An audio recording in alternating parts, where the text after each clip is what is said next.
하루를 여는 말씀과 멜로디 높은 뜻 하늘교회 아침 예배.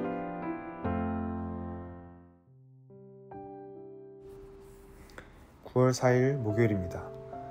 아침 예배로 하루를 시작하시는 모든 성도님들에게 주님의 은혜와 평화가 함께 하시기를 빕니다. 오늘의 본문은 신약성경 로마서 2장 1절부터 16절까지의 말씀입니다. 먼저 말씀을 듣겠습니다. 그러므로 남을 판단하는 사람아, 누구를 막론하고 내가 핑계하지 못할 것은 남을 판단하는 것으로 내가 너를 정죄함이니 판단하는 내가 같은 일을 행함이니라. 이런 일을 행하는 자에게 하나님의 심판이 진리대로 되는 줄 우리가 아노라. 이런 일을 행하는 자를 판단하고도 같은 일을 행하는 사람아, 내가 하나님의 심판을 피할 줄로 생각하느냐? 혹 내가 하나님의 인자심이 너를 인도하여 회개하게 하심을 알지 못하여 그의 인자심과 용납하심과 길이 참으심이 풍성함을 멸시하느냐? 다만 내 고집과 회개하지 아니한 마음을 따라 진노의 날, 곧 하나님의 의로우신 심판이 나타나는 그날에 임할 진노를 내게 쌓는도다. 하나님께서 각 사람에게 그 행한 대로 보응하시되 참고 선을 행하여 영광과 존귀와 썩지 아니함을 구하는 자에게는 영생으로 하시고, 오직 당을 지어 진리를 따르지 아니하고 불의를 따르는 자에게는 진노와 분노로 하시리라.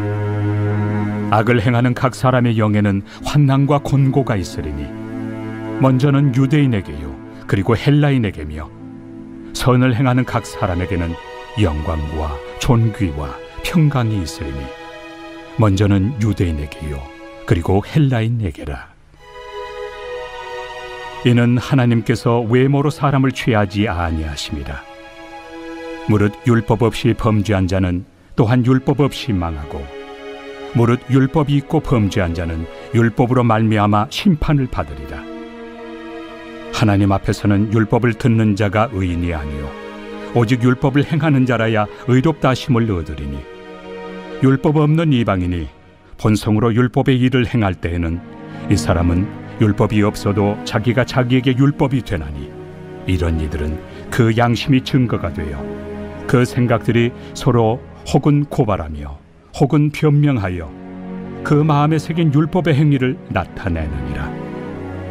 곧 나의 복음에 이른 바와 같이 하나님이 예수 그리스도로 말미암아 사람들의 은밀한 것을 심판하시는 그날이라. 로마 교회에는 유대인 출신 그리스도인과 이방인 출신 그리스도인들이 섞여 있었습니다. 이들 사이에는 상당한 갈등이 있었습니다. 바울의 편지 앞부분을 함께 읽은 로마 교회 사람들은 어땠을까요? 이방인의 죄를 폭로한 1장의 말씀을 들을 때 이방인 출신 그리스도인들의 마음은 한켠이 답답했을 것입니다. 그리고 유대인 출신 그리스도인은 목에 힘이 들어갔을지도 모릅니다. 그래, 우리는 선택받은 백성이고 이방인들에게는 없는 율법을 선물로 받은 사람들이지, 우리는 하나님과 더 관계 깊은 사람들인 거야, 이렇게 생각했을지도 모르겠습니다.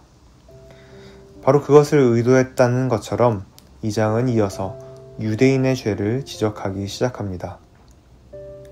바울은 그러므로 남을 판단하는 사람아 라고 청자를 지적하며 말씀을 이어갑니다.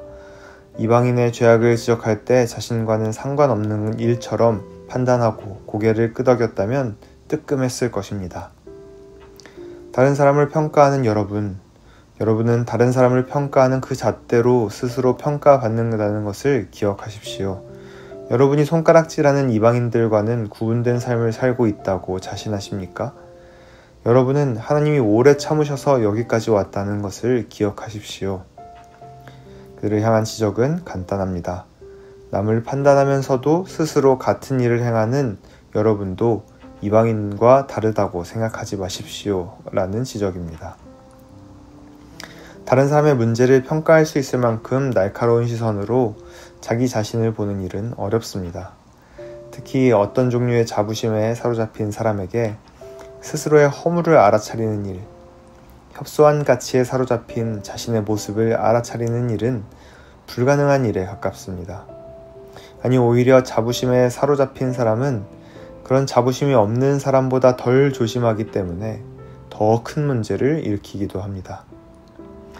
유대인 출신 그리스도인들은 율법을 소유했다는 자부심에 사로잡힌 채 율법이 제시하는 삶과는 다르게 살면서도 스스로를 자랑스러워했고 삶을 돌아보는 일에 더욱 실패했습니다. 흔히 로마서와 갈라디아서는 행위를 중요하지 않게 여기고 믿음만을 강조하는 책으로 여겨지지만 이것은 두 서신에 대한 오해입니다. 사도 바울은 6절과 11절에서 하나님께서 각 사람이 행한 대로 갚아주시는 분이며 사람을 겉모습으로 차별하지 않는 분이라는 두 가지 전제를 가지고 말씀을 이어나갑니다. 참된 것을 구하며 참고 선을 행하는 이들은 영원한 생명을 얻고 자기 이기심에 사로잡힌 이들은 진노를 얻을 것이라는 말입니다.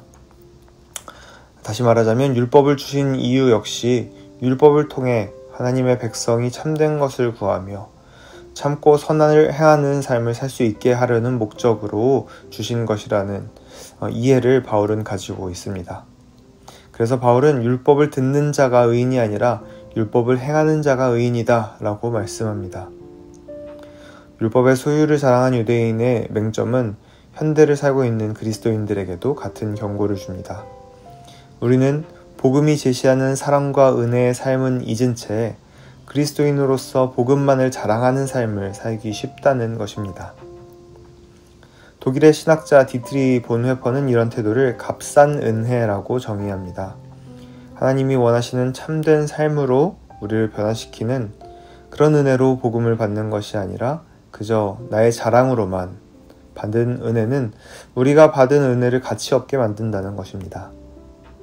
유대인들이 율법을 자랑하며 선택받은 민족이라는 소속에 우쭐했듯이 우리 그리스도인도 복음을 자랑하며 다른 종교 가진 사람들을 우습게 여기기 쉽고 또 같은 성도들 사이에서도 서로를 평가하기가 쉽다는 경고입니다.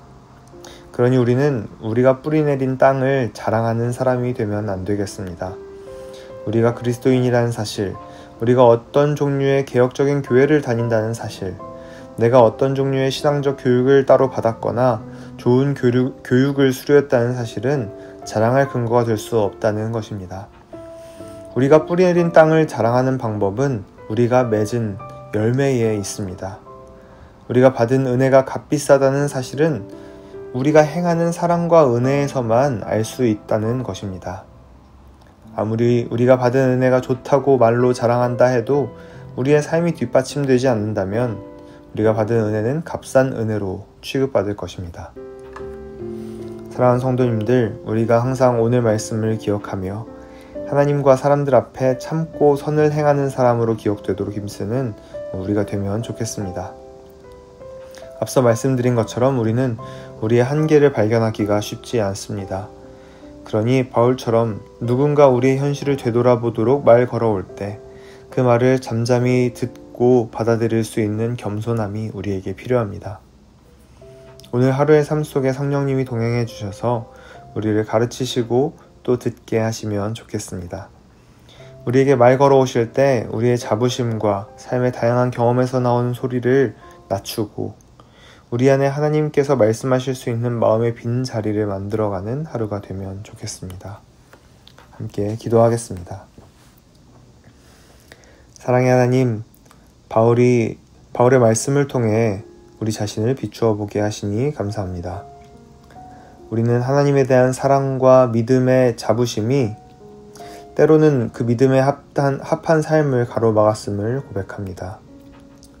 주님, 우리의 마음을 새롭게 하셔서 자부심에 머무르지 않고 삶의 변화로 나아가게 하옵소서. 그리스도를 통해 주신 은혜가 얼마나 값진 것인지 깊이 깨닫게 하시고 그 값 비싼 은혜에 합당한 열매를 맺도록 지혜와 겸손을 허락하여 주옵소서. 오늘 하루의 걸음마다 동행하시며 우리를 참된 길로 인도해 주실 것을 믿으며 이 모든 말씀 우리 주 예수 그리스도의 이름으로 기도드립니다. 아멘.